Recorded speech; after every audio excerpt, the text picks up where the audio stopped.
আশা করি নিশ্চয়ই সবাই ভালো আছো। আলহামদুলিল্লাহ আমিও ভালো আছি আল্লাহর রহমতে। আজকে নবম শ্রেণী ইসলাম ও নৈতিক শিক্ষা বিষয়ক ক্লাস উপস্থাপন করব তোমাদের সামনে। আর এটি পুনরাবৃত্তি হচ্ছে প্রথম অধ্যায় পাঠ 11, অর্থাৎ আসমানি কিতাব নামে যে তোমাদের পাঠটি রয়েছে আসমানি কিতাব। তোমরা জানো যে আসমানি কিতাব মোট 104 খানা। তার মধ্যে প্রসিদ্ধ 4 খানার কথা ইতিপূর্বে আগে বলেছিলাম বা লিখে দিয়েছিলাম। আজকে যে প্রসিদ্ধ যে সহিফা 100 খানা যে সহিফা, সেই সহিফাগুলো কোন নবীর উপর কতখানা সহিফা অবতীর্ণ হয়েছে সে বিষয়ে তোমাদেরকে বোর্ডে লিখে দেবো ইনশাআল্লাহ, এবং মৌখিকভাবে বলবো।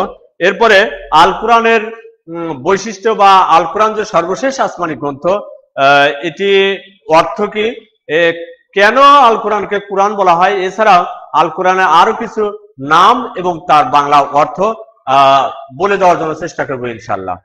প্রিয় শিক্ষার্থী, তাহলে আমরা যাই যে সহিফা কোন নবীর উপর কতখানা অবতীর্ণ হয়েছে। 100 খানা সহিফা,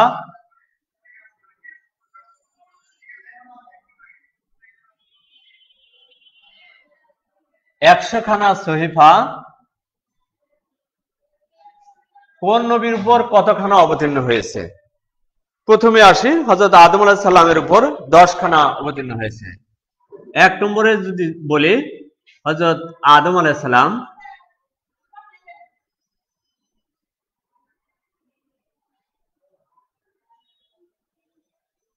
এর উপরে কতখানা অবতীর্ণ হয়েছে? 10 খানা সহিফা অবতীর্ণ হয়েছে।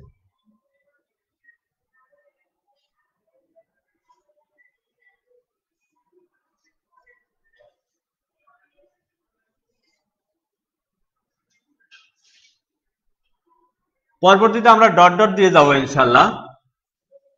2 নম্বর যদি বলি হযরতে শীস আলাইহিস সালামের উপর, অবশ্যই খেয়াল রাখবে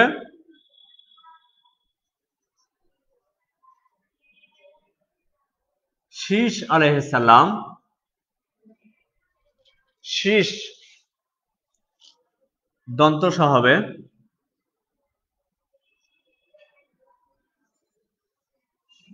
এর প্রতি 50 খানা সহিফা অবতীর্ণ হয়েছে। 3 নম্বর যদি বলি হযরতে ইদ্রিস আলাইহিস সালাম বা ইব্রাহিম আলাইহিস সালাম,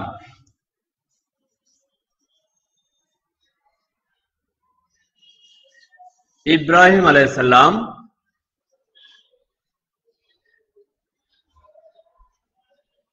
এর প্রতি কতখানা? ইব্রাহিম আলাইহিস সালামের প্রতিও 10 খানা সহিফা অবতীর্ণ হয়েছে। এরপরে 4 নম্বর আসি হযরত ইদ্রিস আলাইহিস সালাম,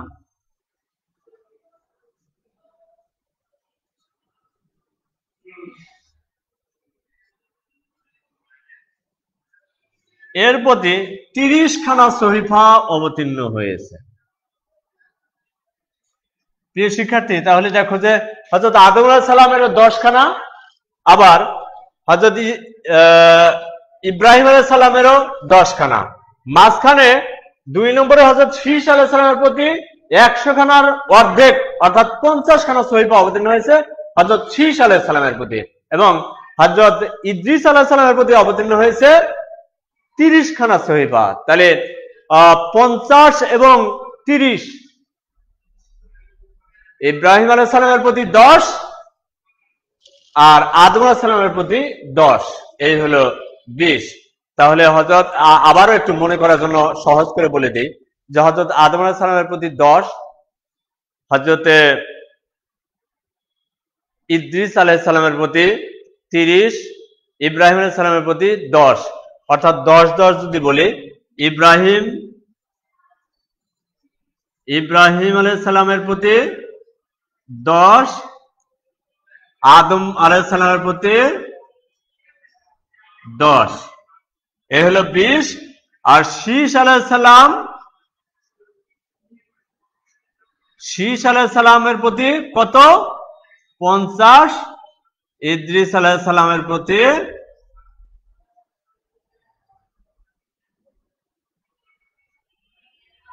30।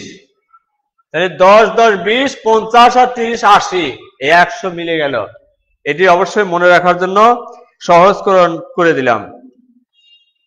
প্রিয় শিক্ষার্থী, এরপরে আসি সর্বশেষ আসমানি গ্রন্থ আল কোরআন। সর্বশেষ আসমানি গ্রন্থ আল কোরআন। আল কোরআনকে কেন আল কোরআন নামকরণ করা হলো, কোরআন শব্দের অর্থ কি, এই বিষয়ে তোমাদের কাছে দু চারটি কথা তুলে ধরবো ইনশাআল্লাহ। সর্বশেষ আসমানি গ্রন্থ আল কোরআন।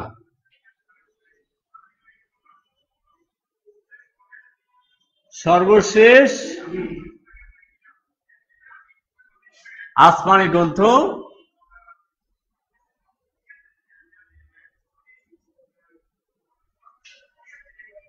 আল কোরআন।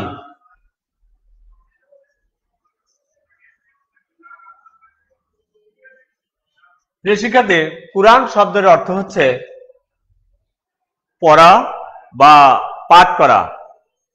করউন মাদ্দা থেকে নির্গত হয়েছে এই শব্দটি। করউন মাদ্দা থেকে নির্গত হয়েছে।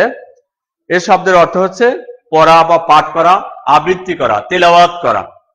প্রিয় শিক্ষার্থী, মানব জাতি হিদায়াতের লক্ষ্যে আল্লাহ তাআলা হযরত জিবরাইল সাল্লামের মাধ্যমে সর্বশ্রেষ্ঠ নবী মুহাম্মদ সাল্লাল্লাহু আলাইহি ওয়াসাল্লামের উপর এই কিতাব নাজিল করেন। আল কোরআনই হলো সর্বশ্রেষ্ঠ আসমানি কিতাব। নবী করিম সাল্লাল্লাহু আলাইহি ওয়াসাল্লামের 40 বছর বয়সে হেরা গুহায় ধ্যানমগ্ন থাকা অবস্থায়, আবারও বলি, নবী করিম সাল্লাল্লাহু আলাইহি ওয়াসাল্লামের বয়স যখন 40 বছর, তখন নবী করিম সাল্লাল্লাহু আলাইহি ওয়াসাল্লাম হেরা পর্বতের গুহায় ধ্যানমগ্ন অবস্থায় ছিলেন। এই অবস্থায় সর্বপ্রথম সূরা আলাকের প্রথম 5টি আয়াত অবতীর্ণ হয়, অর্থাৎ আল কোরআনের প্রথম 5টি আয়াত অবতীর্ণ হয়। এভাবে পবিত্র কোরআন নাজিল করা শুরু হয়। অথবা রাসূল সাল্লাল্লাহু আলাইহি ওয়াসাল্লামের নবুয়তের 23 বছর অল্প অল্প করে প্রয়োজন মাফিক কোরআনের পুরো 114টি সূরা অবতীর্ণ হয়, যা 30 পারায় বিভক্ত। আল কোরআনকে বললাম যে কোরআন শব্দটি করউন মাদ্দা থেকে নির্গত হয়েছে। এর অর্থ পাঠ করা, পঠিত। আর কোরআনকে কোরআন নামকরণের উদ্দেশ্য হচ্ছে এই কোরআন সারা বিশ্বে যতটা পঠিত হয় বা পাঠ করা হয়, অন্য কোনো ধর্মীয় গ্রন্থ, অন্য কোনো আসমানি গ্রন্থ বা অন্য কোনো লেখকের কোনো দামি গ্রন্থ এতটা পঠিত হয় না, বিধায় কোরআনকে কোরআন নামকরণ করা হয়েছে। অর্থাৎ দৈনিক 5 ওয়াক্ত সালাতেও যেমন মুসলমানেরা কোরআন তেলাওয়াত করে থাকে, এক এক দেশে এক এক সময়ে এক একটা ওয়াক্ত হয় সালাতের, সেই হিসেবে প্রত্যেক সালাতের সময় কোরআন তেলাওয়াত হয়। এছাড়াও বিভিন্ন জায়গায় বিভিন্ন সময় কোরআন তেলাওয়াত অনবরত চলছে বা চলমান, বিধায় একে বলা হয় কোরআন। এটি 30 খণ্ডে বিভক্ত। এগুলো প্রত্যেকটি এক একটি পারা বলা হয়। সূরা 114টি, এর রুকু সংখ্যা 558টি। রুকু সংখ্যা 558টি। প্রিয় শিক্ষার্থী, তোমাদের জানার জন্য আরো বলছি যে এই আল কোরআনের মধ্যে 14 জায়গায় সিজদার আয়াত রয়েছে। 14 জায়গায় সিজদার আয়াত রয়েছে। এবারে আসি যে আল কোরআনে বেশ কিছু নাম রয়েছে, এগুলোর মধ্যে প্রসিদ্ধ কয়েকটি নাম। যেমন 1 নম্বরে বলি আল কিতাব। কিতাব মানে গ্রন্থ। আল কোরআনের বেশ কিছু নাম রয়েছে, তার মধ্যে 1 নম্বর হচ্ছে আল কিতাব। আল কিতাব মানে গ্রন্থ। ফার্সি ভাষায় একে পুস্তক বলা হয়। আল কিতাব মানে গ্রন্থ। এরপরে 2 নম্বরে আসি যে আল ফুরকান, সত্য মিথ্যার পার্থক্যকারী। আল ফুরকান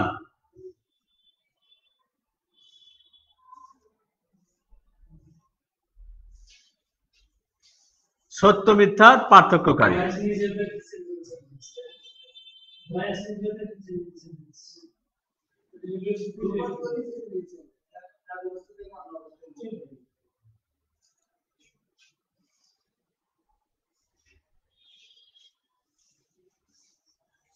ফুরকান শব্দটির অর্থ হচ্ছে সত্য মিথ্যার পার্থক্যকারী। আল ফুরকান।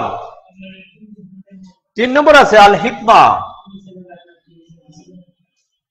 আল হিকমা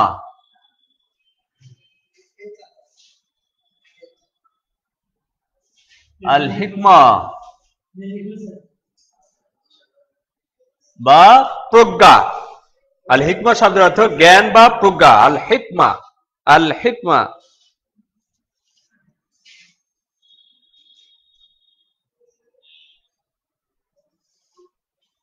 জ্ঞান বা প্রজ্ঞা।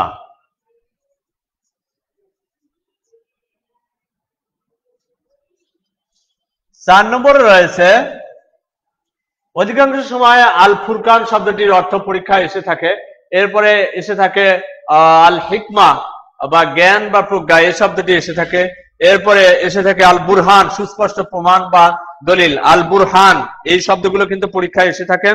আল বুরহান।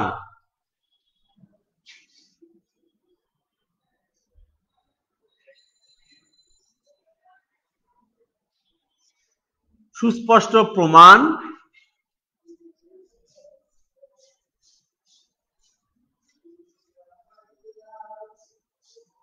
বা দলিল।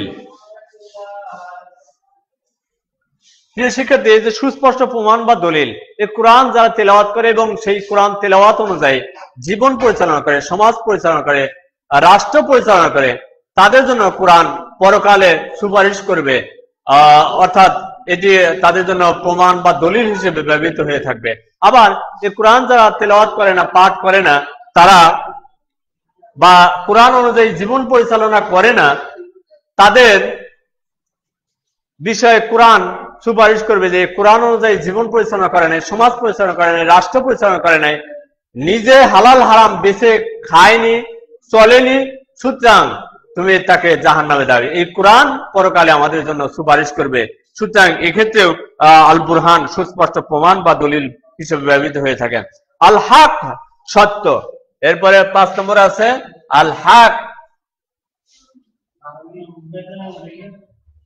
আল হক সত্য। আল হক মানে সত্য।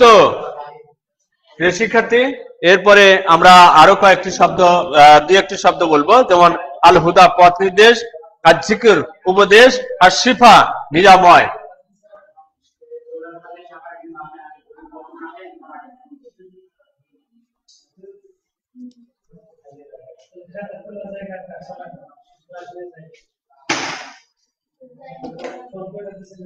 এরপরে বলি 6 নম্বর আর নূর জ্যোতি।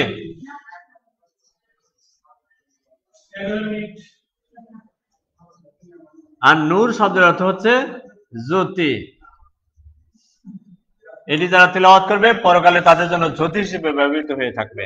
7 নম্বর যদি আসি, এটি 7 নম্বরে তোমাদের পাঠ্য বই রয়েছে আল হুদা বা পথ নির্দেশ।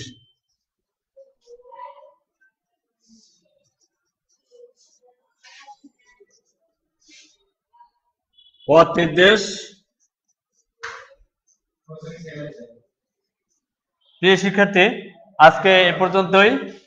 পরবর্তীতে আবারও কোনোদিন সুযোগ হলে ইনশাল্লাহ বাদ বাকি শব্দগুলোর অর্থ বলে দেবো ইনশাল্লাহ। এরপরে কোরআনের বৈশিষ্ট্য মাহাত্ম্য আলোচনা করব ইনশাল্লাহ।